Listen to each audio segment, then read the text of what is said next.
Welcome everybody, Red Arrow 23 here. Today we're going to be going over the Java clear and finish. So let's jump into lose attack. So the key with this one is going to be speed. We need to get up there, clear quite a few defenses, and then go for a kill on the core. This one, for example, has 2.4, so 2.6 million health on the core. Alright, so let's get into the hit. We're going to be looking at some mine clearing first up, because these mines will add up.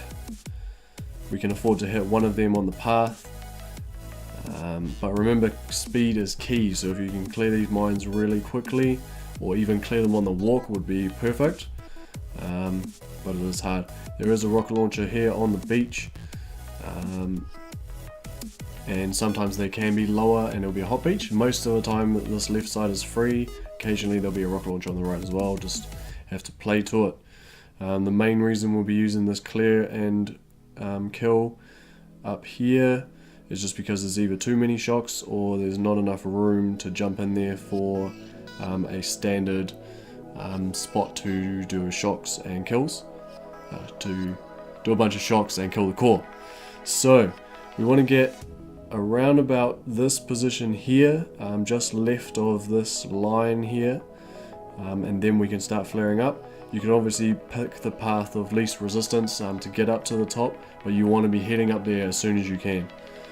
You can pick up these cells over here usually when there's no rocket launchers on the, or even now you could probably pick off a couple. Well, I wouldn't advise it with their front rocket launcher actually, but speed is key. So you're going to be heading on up here, and he used a few flares, that's fine.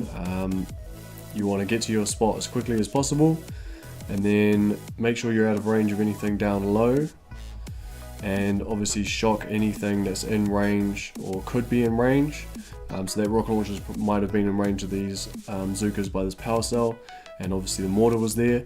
Dropping some critters to distract the single shot buildings, defenses, and we just want to be clearing out. So we've got that one mine there, that's fine, we can hit that, that's all good as long as we know, and we can use a medkit at some stage as he has done there. Key point around these flamethrowers is that they will burn a bunch of your Zookas if you're not paying attention.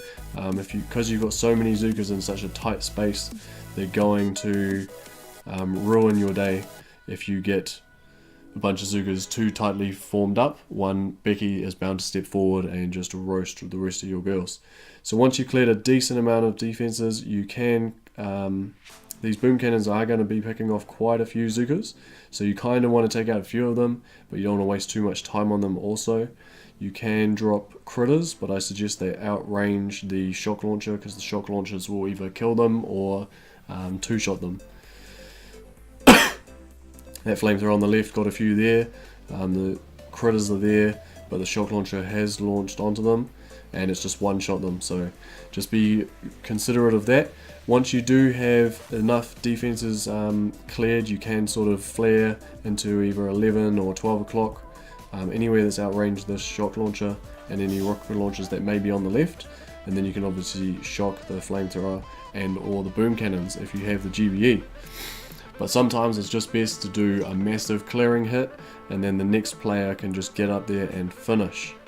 So just have a look at BSZ, see if he does anything differently. The pressure's off now because there's a lot of health on the core, but there's not a lot of defenses to clear anymore. So he's just going to clear a quick mine there, and then he's going to use more or less the same path. Nice flare landing, and then he's getting just to the left of that line before he flares right up back. So this could be a good path for the first hitter as well, but in between the gap between the mortar and the power cells.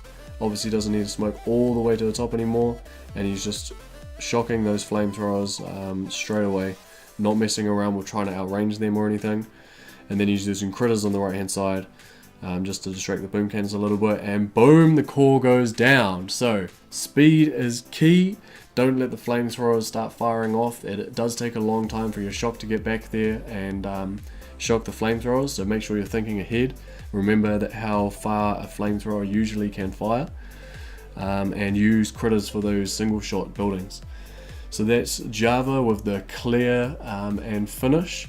If you take out Java like this any differently, make sure you comment down below and give us a thumbs up if you like the video, thumbs down if you didn't, and subscribe for more Boom Beach.